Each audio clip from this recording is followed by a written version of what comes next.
Um,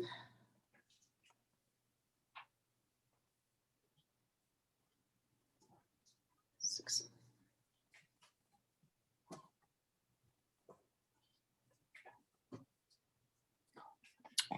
Oh, thank you, Terry.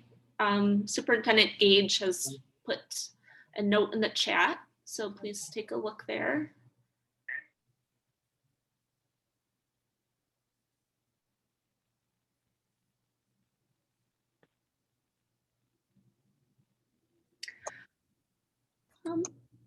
Okay, I think we can get started. And I'll keep admitting people as we go. So again, thank you very much for attending tonight. This is the second workshop, visioning workshop for the Roseland request for proposals with Invest Southwest. So we're really happy you're here. If we can go to the next slide. So just to run through some of the things we'll talk about today, we'll look at Invest Southwest, look at the RFP, then do a recap of what happened at the last session. We have a great market team here, so they'll do a quick market overview, which I think will be really helpful for people, and then do breakout discussions where we can speak in small groups because we have such a great turnout tonight. And then we'll reconvene and report out at the end. So you can go to the next. So the people on the team and include myself, Erica Selke, Jasmine Gunn, and Michael Penisnack. We're part of the Far South planning team. So we're focused on this area, and please feel free to reach out to any of us at any time if you have any questions about planning or city projects in the Far South region. We also have a number of other DPD staff to help with the breakout rooms. I also want to say thank you to the Chicago Central Area Committee. So Nira has been providing oversight for our pro bono consultant team that has been doing a lot of the architecture and planning work. So Nira, I don't know if you're here, if you wanted to say something. There's too many people here, so I can't find her name. But I'll move on to our great consultant team. They're helping us pro bono. So Smith Group is covering the planning, architecture, and urban design piece. Sterling Bay is helping us as a developer, providing costs and what's called the pro forma, how you fund these projects. SB Friedman has done the market analysis. So you'll see some of their work and hear from them tonight. And then Solomon Cordwell Wens, which people say SCB, is working on transportation, and you've probably interacted with them for the Red Line extension planning process that's underway. So we have a great team here. You'll get to talk to all of them tonight. So next slide, please. So just to give a quick recap of Invest Southwest, we are looking at 12 key commercial corridors and 10 communities on the south and west sides of Chicago. You can see the communities listed there on the map. The purpose of Invest Southwest is really to marshal all of the different city funding applications and programs and projects, and focus them in these specific areas. So we can really make an impact with city funding, and then also leverage that funding to bring in more private dollars, private investment dollars into these communities as well. If you can go on to the next slide. So specifically for the Invest Southwest corridor, we're looking at Michigan Avenue from 110th down to 116th. And then 111th Street from Wentworth over to about Edbrook.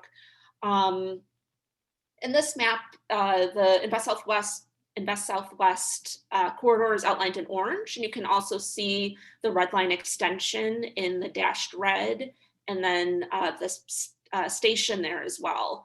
And we also have city-owned land and Cook County Land Bank owned land, just to give a sense of where there's opportunities to develop vacant properties within the area. And we have a great, sorry Matt, we have a great team that's helping us. We have quarter managers from the Calumet Area Industrial Commission, CNI, Chicago Neighborhood Initiatives, Greater Roseland Chamber of Commerce. We have Sheila and Tracy and Andrea Reed on, and Sierra Boatwright, who are all quarter managers working with us. And then of course, all the residents, everyone here that's on this call, it's so important that you're here. So we really appreciate it. So you can go to the next slide. So what is a request for proposal? This is just one component of Invest Southwest. It's one that's been, we're all very excited about it. But again, it's just one tool in the toolbox, but that's what we're going to focus on tonight. So the RFPs, as they're called, have three goals. One is to facilitate design excellence on the south and west sides of Chicago, use an inclusive decision-making process to guide economic development. So we really want the ideas to come from the community, as opposed to just giving money to a developer to come in and develop something. And then also to build local wealth. How can we use this development and build the community, as opposed to just, again, giving money to a developer and having them come in and build something. So really making this about the community where this would be sited. If you go up to the next. So I just wanted to share this slide. So this is the third wave of RFPs.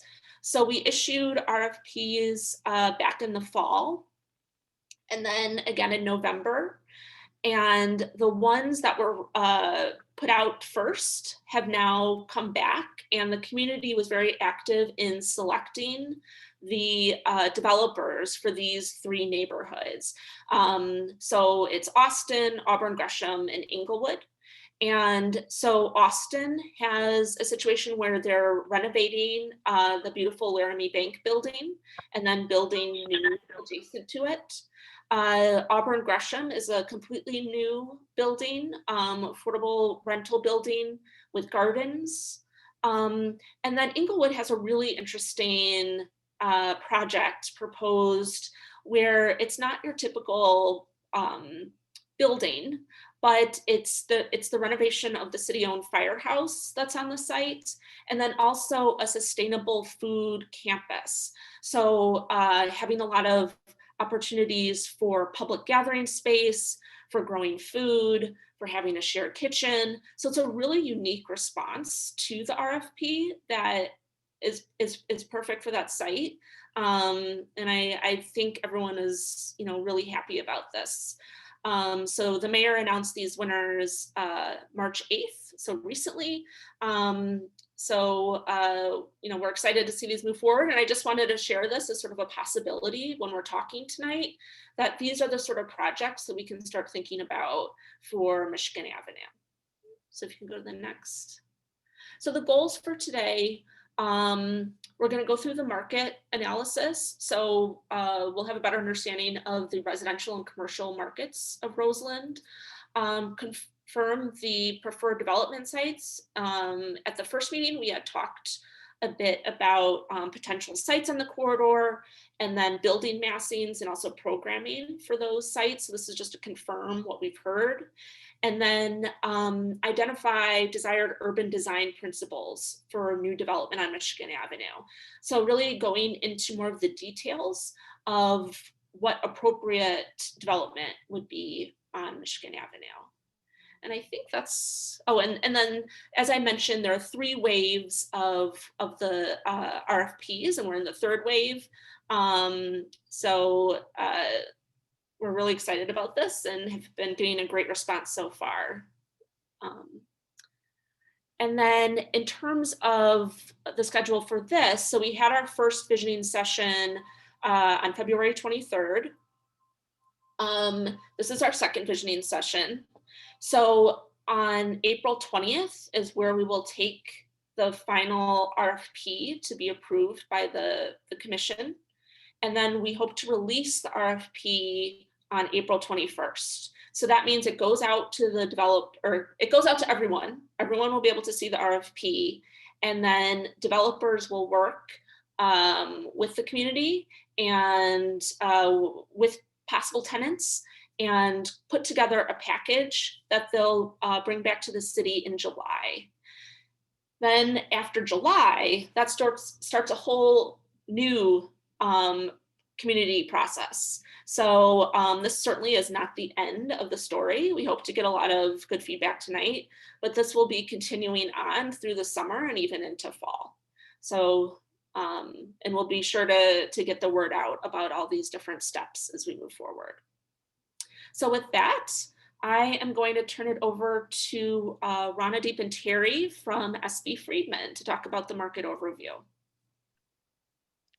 Thanks, Erica. Hi, everybody. My name is Terry Hogan. I'm here with my colleague, Ronady Bose. Really happy to be here this evening. As Erica mentioned, our role on the project team is to perform a market assessment of the area, to look at real estate supply and real estate demand, and begin to understand some of the market conditions in the area and recommend some future residential and commercial land uses that can then be included into the proposal. So we welcome your feedback on some of our initial findings. You can go to the next slide. So to look at to perform our market assessment, we looked a little wider outside of the Invest Southwest corridor to capture kind of some of the areas where Roseland residents are visiting or are shopping at. So we looked at this study area to the right, which is roughly the expressways to the north, the metro tracks to the east and south, and Halstead Street to the west. In this study area, there are about 15,000 households. The average household size is about 3, so there's about 45,000 residents in the area, with a median household income slightly lower than the city median. In this area, in terms of the housing stock, the area has a higher vacancy rate than the city, but has a higher percentage of owner-occupied homes. So you know, in Roseland and the surrounding communities, there's a high rate of home ownership in the area. You know, the next slide. So on the ownership front, we first looked at some of the supply trends in the for sale market. So this is single family homes, both detached homes and 2 to 4 flats.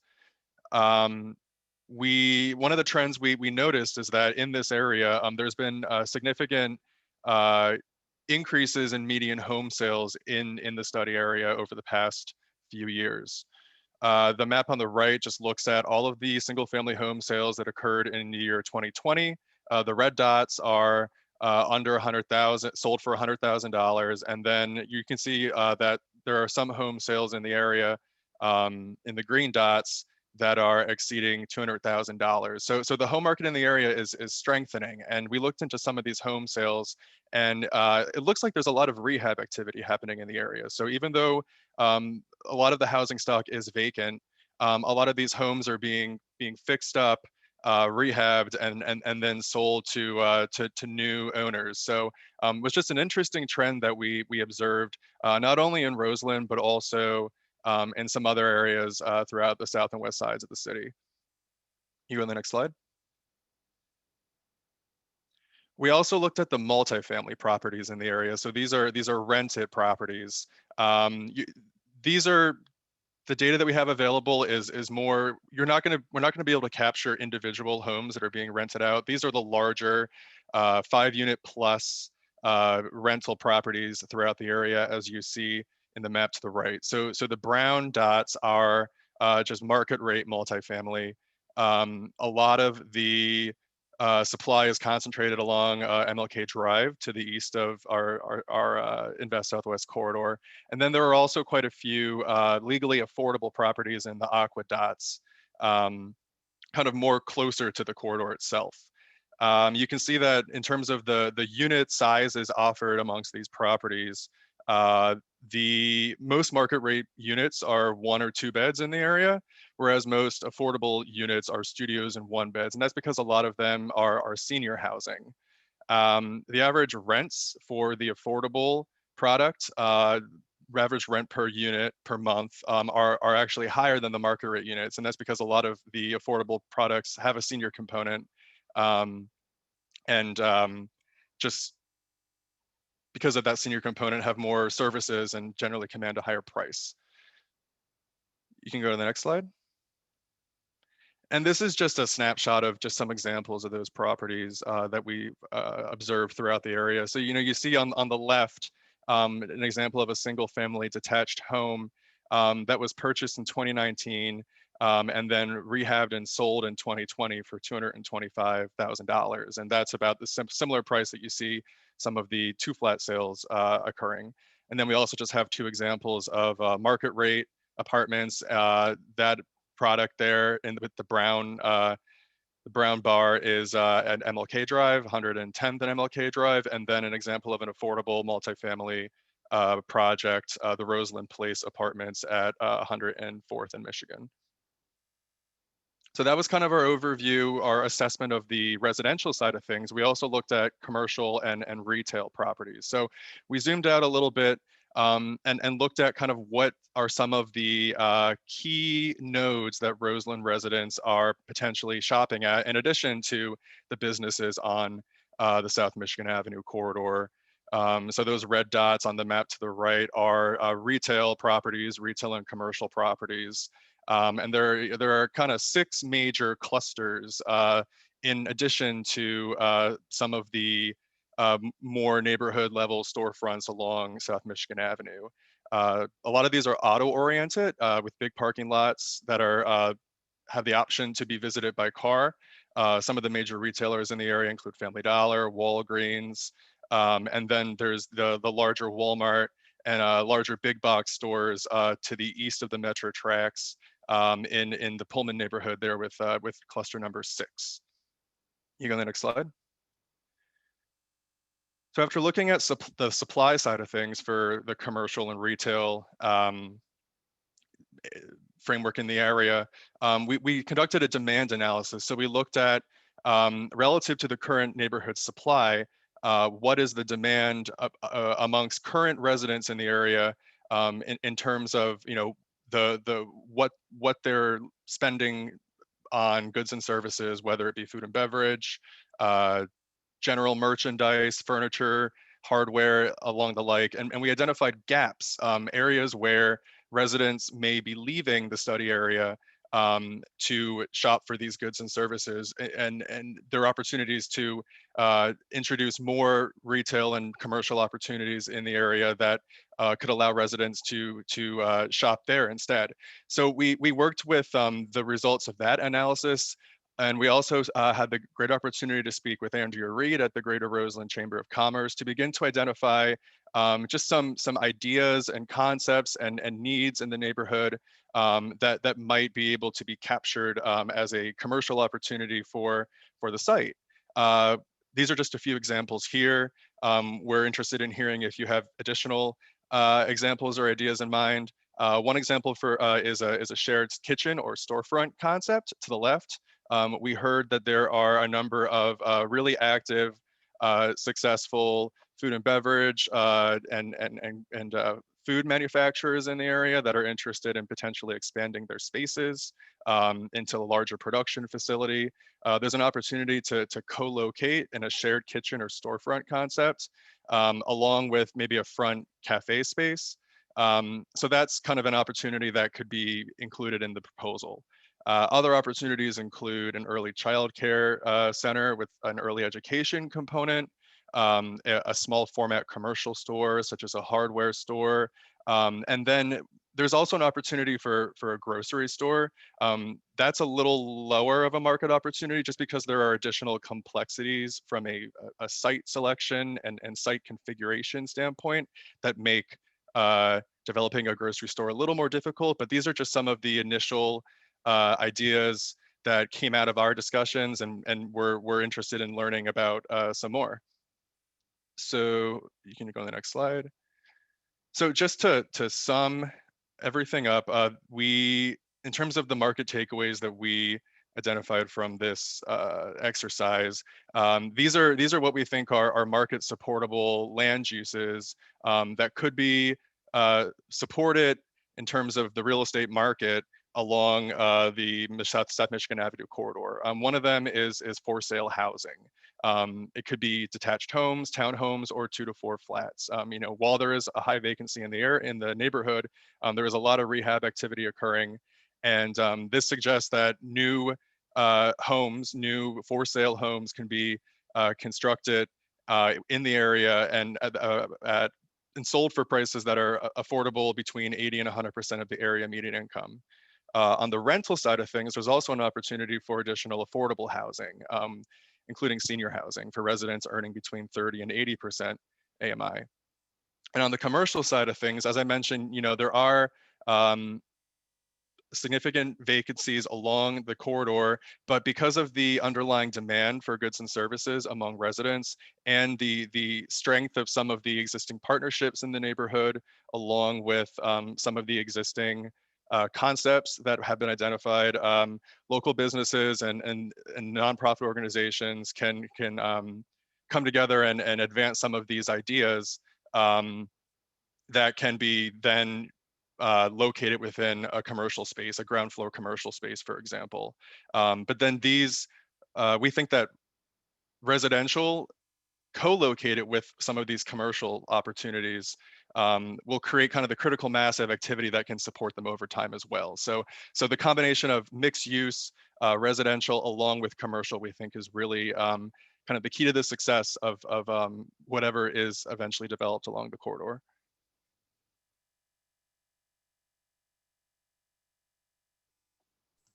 Great. Thank you, Terry. So my name is Jasmine Gunn. I'm a planner with the Far South region. And I just want to give a recap of the first visiting session that we had about a month ago. And I'm really excited to see all of these new faces. So we do want to just, bring everyone up to speed and touch base on what happened in the last meeting. So one thing that we did ask is for everyone to give kind of 3 words that describe their vision of South Michigan Avenue. And this is just a word cloud to see. The most common responses were small businesses, Black-owned businesses, a safe corridor, a vibrant community, historic, one that attracts tourism, and just to see revitalization along the corridor. Next slide. Yep. One thing we also looked at was just some potential opportunity sites for development along the corridor. And this just gives you kind of an overview of the 3 sites that we were looking at. Next slide, please. Yeah. So we explored a variety of different sites for potential development, and we ultimately kind of honed in. One, its proximity or its location of city-owned land, because that's easier to sell to developers and to make a development happen. Also, we looked at just development cost, conditions of the site, and just the potential catalytic opportunity that exists. So the 3 sites, again, that we looked at was site 1 is the old Gately People Store site. As many of you may be aware, that building burned down a little over a year ago or 2 years ago. Time is fleeting these days. But yes, that building burned down. So it's a large vacant site and gap within the commercial corridor since that building burned down. So that's the first site. The second site that we looked at was the Rosen Theater building, which is an existing infrastructure building that exists there. It used to be an old theater. It has been vacant. And we just looked at that as an opportunity site because it is located next to city-owned land. And then the third site is all city-owned land that exists at the corner of 114th Place. Yeah, so the first site again is the Gately People site. We explore having a mixed use development with commercial on the ground floor, residential at the top, and then either single or family owned homes in the city owned lots behind it off of Michigan Avenue. And in this, we asked respondents or attendees to say what type of housing would they like to see. The most common was multifamily housing, which can be affordable or senior. The second choice was attached homes, and it tied with single family homes as well.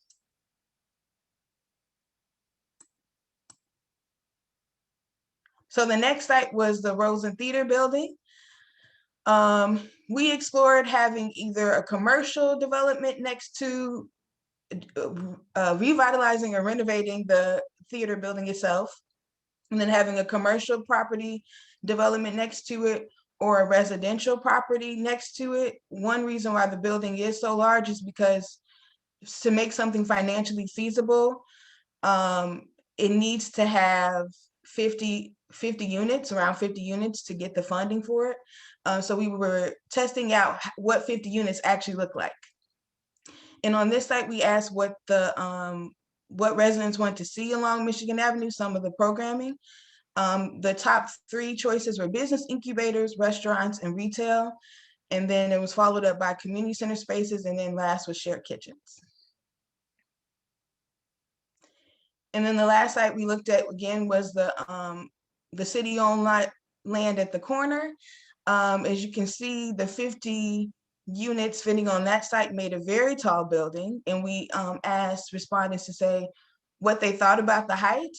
50% thought it was too tall, 46% thought it was around the right height, and then 4% actually said it could be taller, which is one respondent. So along with this meeting that we had last month, we also had a variety of community conversations with stakeholders, with some local business owners along the corridor, and with some residents in the community. And this is just a summary of the key feedback that we did hear. One was to revitalize and maintain Michigan Avenue as a commercial hub with high economic activity for new jobs and wealth building opportunities. The second was the residents proposed a variety of programming uses, from food to retail, cultural uses like music, youth-oriented programming. But one key takeaway from that is that they wanted to make sure that any business that comes in has a price point that is affordable for local residents. Third was that housing was not a big priority for the attendees of the last meeting. They did want to see more commercial activity. As we saw in the market analysis, there is a demand for housing, especially for some family housing and affordable housing. But we did want to note that residents did say that housing was not a big priority. And then the fourth was everyone wanted to preserve the historic character of the neighborhood, be respectful to the existing buildings, the style, the scales, the heights, and to clean up the vacant lots and revitalize the corridor. And some main concerns that we did want to note was people noted the concern of safety, the lowering of crime. There's no or very low pedestrian foot traffic, so how to make spaces more accommodating for pedestrians. Traffic and parking is a big issue, and congestion is an issue along Michigan Avenue. And then just kind of a fear of creating meaningful momentum or change with these projects. So that's a big concern. So with that, we wanted to share kind of the sites that we selected for this RFP process. So for the RFP, we're going to put out a request for proposals to developers, and we actually decided to choose both site 1, which is the Gately People site, and site 2, which is the Rosen Theater. So we're going to do the full analysis and proposal, create the request for proposals for both sites, and developers will have the option to respond their best project ideas for one of the sites or both of the sites. And we'll choose the winning proposal based off of that.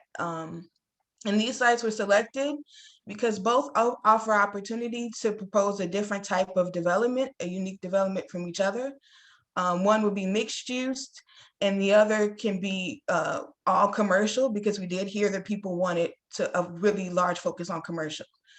The second reason is the sites are large enough that the scale will fit in with the surrounding context. We didn't choose that last site because, as you saw, the building was really tall. It just didn't fit in with anything happening. So these two sites will allow a development that is not out of whack with everything else going on. And then lastly, we don't want to set up anyone for failure. So we have some really rough preliminary cost analysis of each of the sites, and they offer financially feasible options. So people submitting proposals, we're pretty confident that we are confident that we can fund the winning proposal that comes through.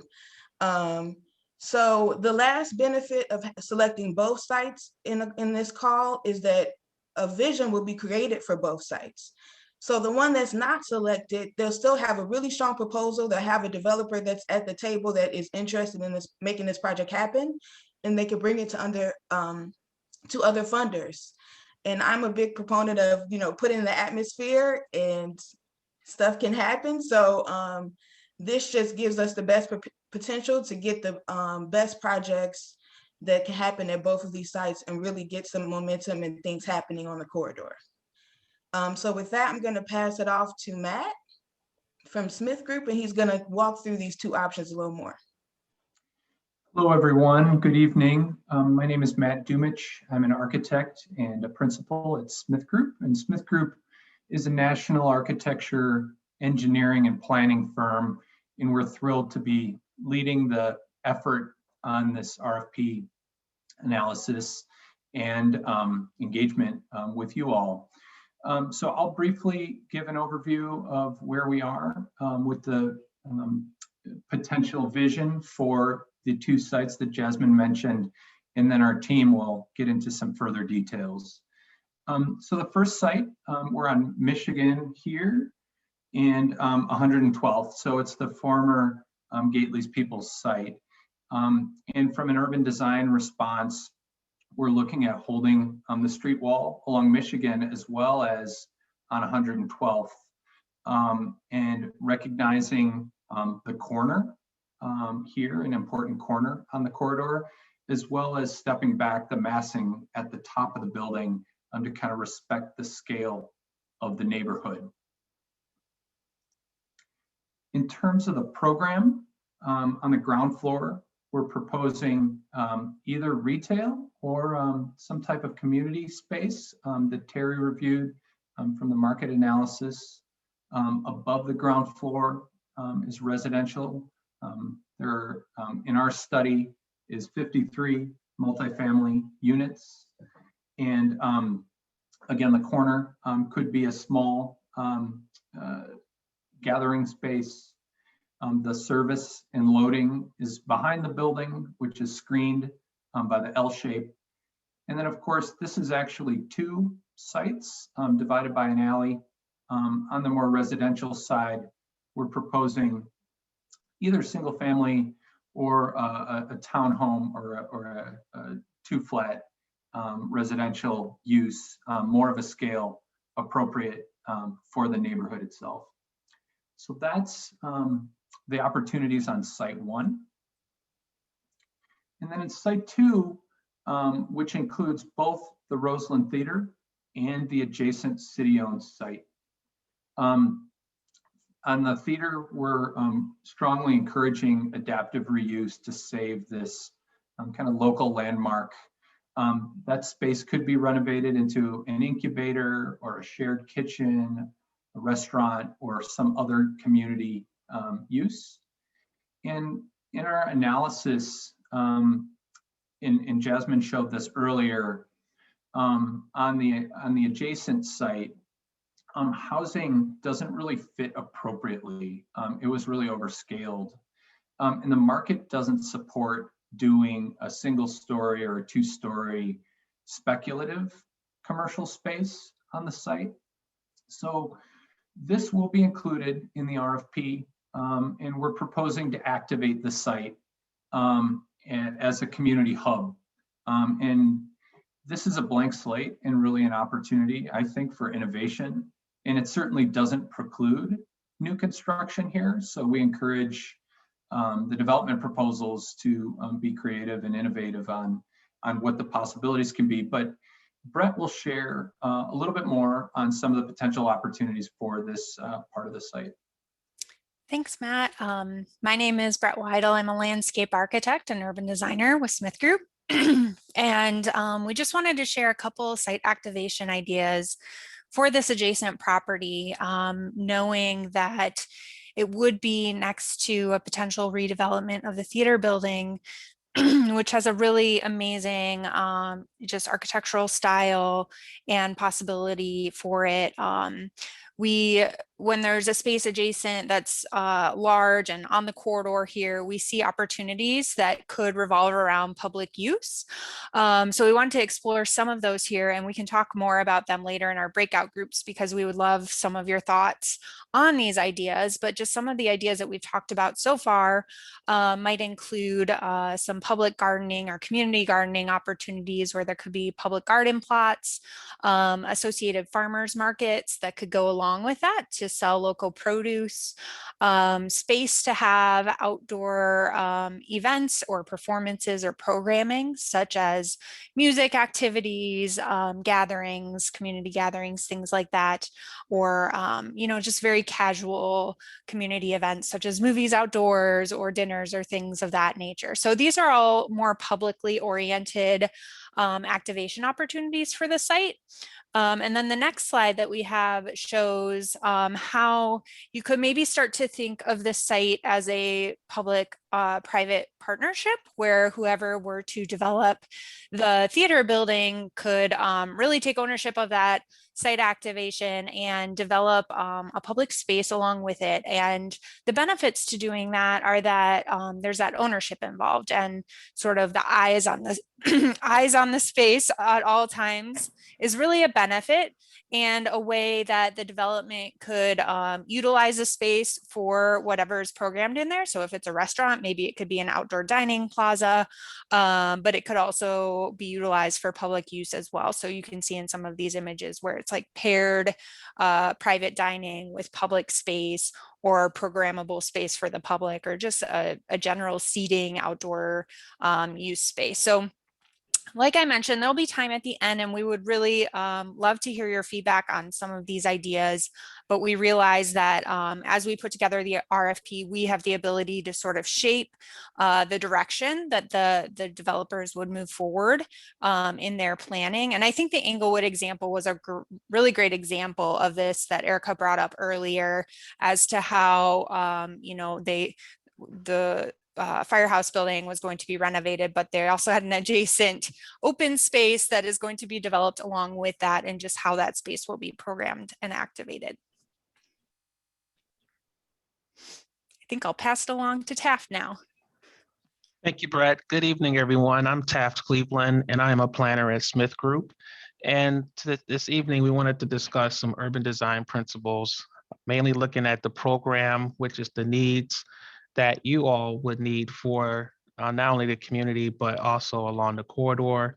We're going to also look at some of the character materials along Michigan Avenue, and look at ways in how we can not only embrace the rich history, but also look at ways in how we can activate the corridor, as well as looking at some of the public realm and open spaces that I will turn back over to Brett after I finish talking about programming and character materials.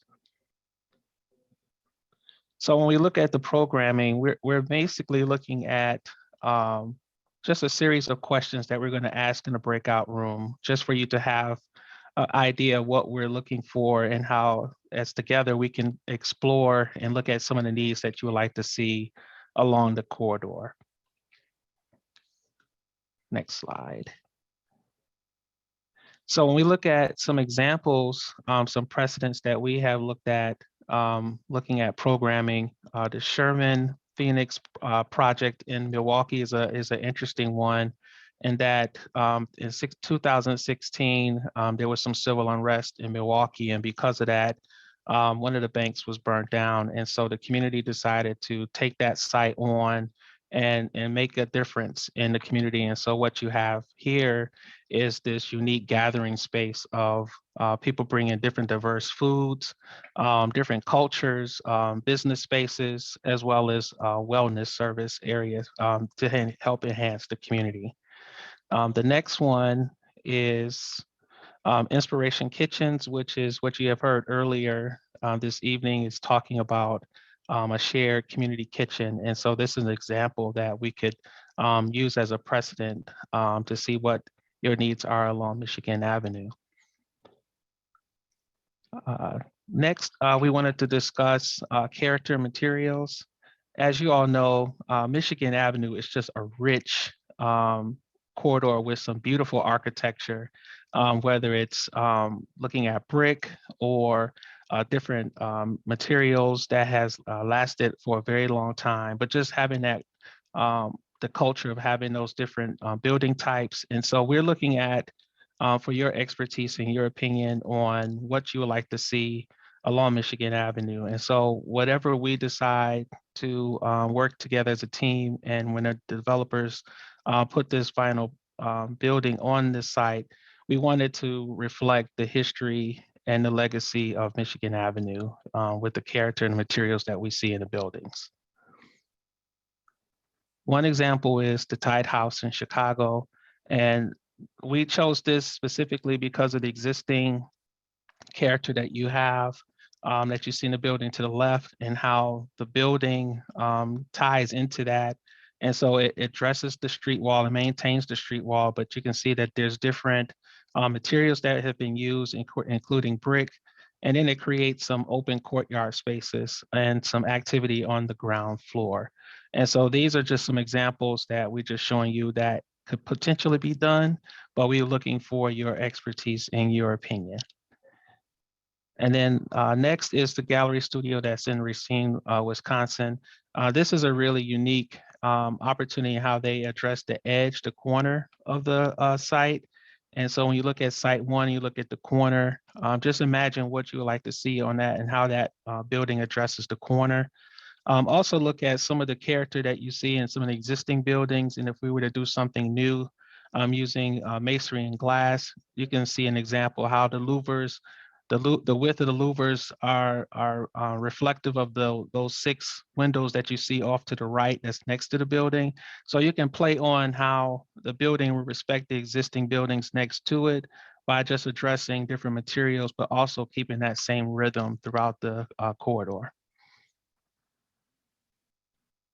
And then these were just some examples, ARC that's in Australia that has a real playful look on how materials, shapes, and geometries along the facade, as well as the infill Chicago project where you see infill project that's in between 2 existing brick buildings, and how you can still see the same rhythm of the 4 floors and how the ground floor with the storefront is with the new building with the garage, and how even though you have that line that addresses the 3 upper floors, in the new one you can see that the balconies kind of align with the floors addition to the buildings adjacent to it. So it's just looking at some creative ways how we can kind of blend new materials and still maintain the character along Michigan Avenue. And then lastly, just looking at if we were talking about mixed use with residential, how the windows protrude or cantilever out, similar to how you see some of the windows along the corridor with some of the bay windows and some of the protrusions, just to kind of have a playful facade that mimics what we see on the boulevard. And so with that, I would turn it back over to Brett. Thanks, Taft. Along with the other urban design principles, we're talking about public realm and open space. Talked a little bit about activating open space earlier, but also just want to keep in mind what happens along the street frontage. So with any development, we will have to also account for what happens along the sidewalk and how that building or future development really interacts with the public way and how people use that. So we really want to consider the setbacks, pedestrian travel. What is that circulatory space used for? Is there any public gathering that can happen there? What kind of elements might want to be along the sidewalk, from trees to seating to artwork, signage? Those are all really integral parts to how the community will interact with this development.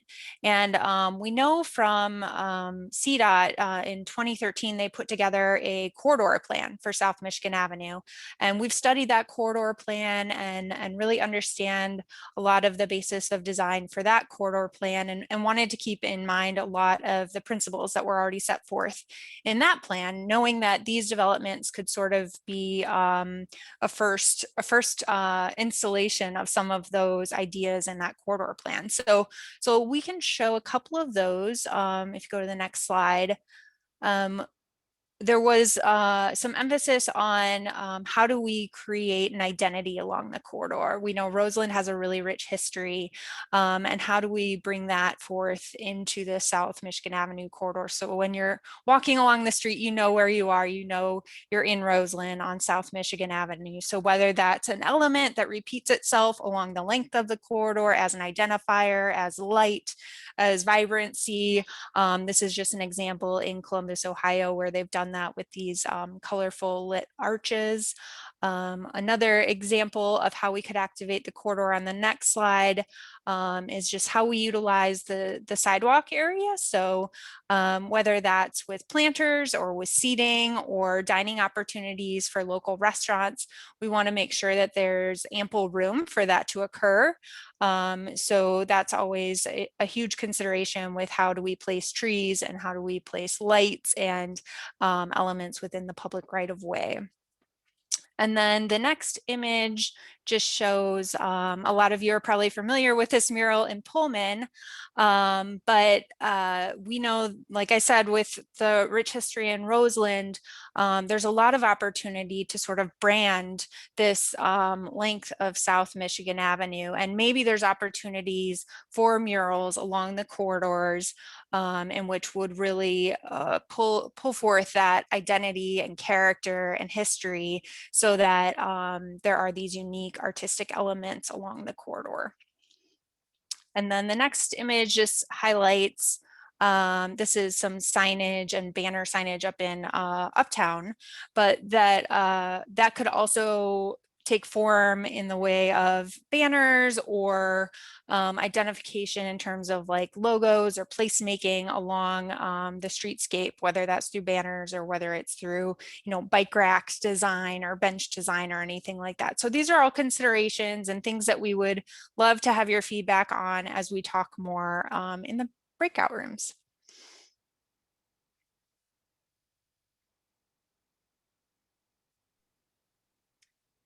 Is this me? I guess so. I think so. No, that's okay. So breakout groups, we're splitting into 5 different groups. If you could go to the next slide, Matt. So I think everyone is very familiar with sort of the etiquette of this. You've been to a lot of these meetings. So we'll have about 30 minutes to discuss in the breakout rooms. And what we hope to dig down on is those questions that you just saw.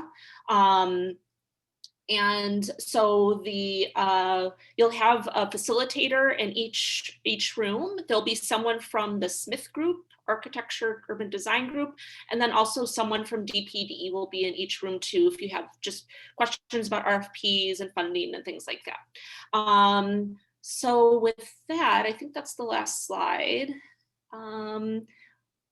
I will open all the rooms and you'll be dispersed and we'll go over these questions. So, and then we'll meet back here. So don't hang up after the breakout room. We'll come back here and talk about what we talked about. Okay, thank you.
Hi, Erica. I never met you before. I'm Sherry. Good to meet you.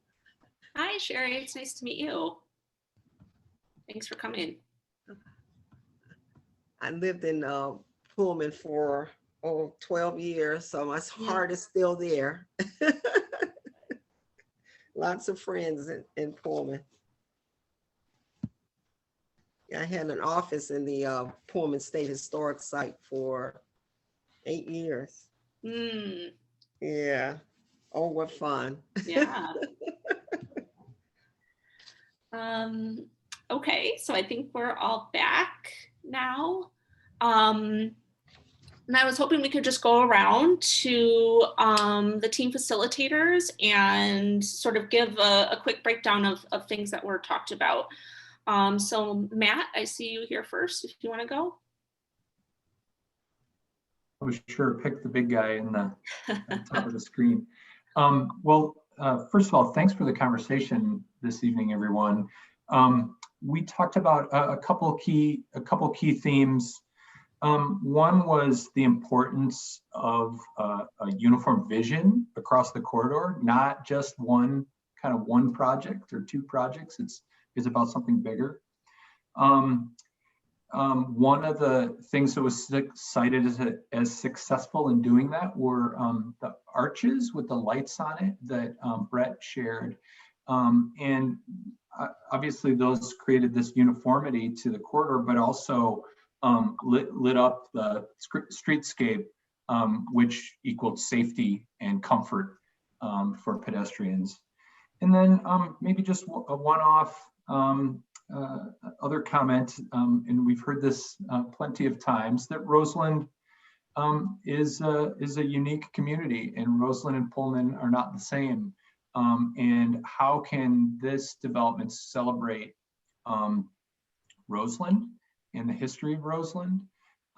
Maybe that's in the form of a mural, but maybe it's in the form of a display, some type of celebrate historical perspective. So those are a couple of things that we discussed in our group. Taft, do you want to go next? Sure. Thanks, Erica. Good evening, everyone. We had a really phenomenal group that spoke on the importance of food, and everything was centered around food. The fact that we're in a food desert, that they were really inclining to have some type of grocery store or some type of shared kitchen that could be an incubator space that could be used to bring the community together, whether it's looking at the various people who can bring food products to the incubator and sell. So it's looking at generating wealth as well as health for the community, as well as generating a foot traffic along the corridors, whether it's having some type of furniture seating along the corridor, on the sidewalk, or even in some of the open spaces. But the main thing was just there's such a great need centered around food, to see how that could be activated in either site one or site two. Thank you. Jasmine, do you want to talk about your and Rana's room? Yes, so we also had a great group as well. We talked about the importance of economic development and how this corridor really just needs new jobs, economic activity. That's what it historically has been, bringing that back online. Our conversation went in a little different directions, but we also, to echo Matt, talked about how the overall vision for the corridor and how it doesn't need to, it can't begin and end at just these sites. It needs to be a vision and bring a lot of these buildings back online, because there is a lot of vacancies. We did have the theater owner, Mr. Gartner, was happy he was able to attend. Looking forward to following up with him, and he shared his vision on the Rosen Theater having multiple uses and not being dependent just on one tenant, because when you depend on one tenant, the tenant leaves and then it's back to where it started. So just having multiple uses. And yeah, those are the main things that we talked about, and just the importance of seeing preserving the historic character of the corridor as well, and staying true to that style and aesthetic. Great. Great. Janet, do you want to go next? Yes. Hi, everyone. We had a great group too. Lots of good discussion. One of the definite things that a lot of people felt strongly about was that residential was not as appropriate for Michigan Avenue as commercial, and that they really wanted to see a lot more focus on that. But we did also have a discussion about maybe the right type of housing could support new workers coming in for the medical district with maybe a first place to land before maybe they then moved into buying and rehabbing a house in the community. But that, you know, again, and we've heard this before, that there is a lot of vacancy in the residential aspects of the community, you know, and they'd love to see that rehabbed and Michigan really focus more on commercial or institutional, but uses outside of housing. There was also a lot of great talk about public space and everything from really taking advantage of that site next to the theater to really create a community gathering place, a place where there could be food, there could be music, there could just be a really great place to sit. There were conversations about building ownership in the community, not by just owning something, but by actually participating in community activities in public spaces, and how public spaces kind of to a certain extent can belong to everyone and really build some of that within the community. And that extended to the sidewalk and really wanting to have cafes and other things that would really activate the street and bring people together that way. And then that sort of in turn, I think, informed what people were saying about programming within those commercial spaces. So multiple businesses. So it's interesting to hear that about the theater too, not just one big tenant, but multiple small tenants, and really focused around those things that not only the community would need, but tourists might need from the Pullman district, and how those things could come together to, you know, around restaurants and food, but also you know, some additional other activities, and just filling in some of the missing programming that's out there today in the community. In terms of materials, we didn't get too much into that, but there was definitely, I think, a sense of there's room for freedom, but it would be fun to also respect some of the materials, and talked about, you know, surfaces in the public spaces that could also reflect the buildings and things like that. So I'm sure I didn't get it all, but those are some of the highlights. Thank you. And Joe? Brett, do you want to go over our thing since you were Yeah. I can Yeah, fill no if problem. you did. I took a bunch of notes. Yeah, we had a really great engaged group. So thank you to everyone for all of your wonderful feedback. We heard a lot, I think someone already said it, but that they didn't feel like residential was necessarily needed along the corridor itself. That they really wanted to focus more on bringing back a lot of the program that's been lost along South Michigan Avenue. So we heard having a convenience store, making sure that there's a place to get fresh fruit and veggies, ensuring that there's some sort of sit-down restaurant or coffee shop. These are just places that they don't really have anymore along the corridor that would really benefit the community.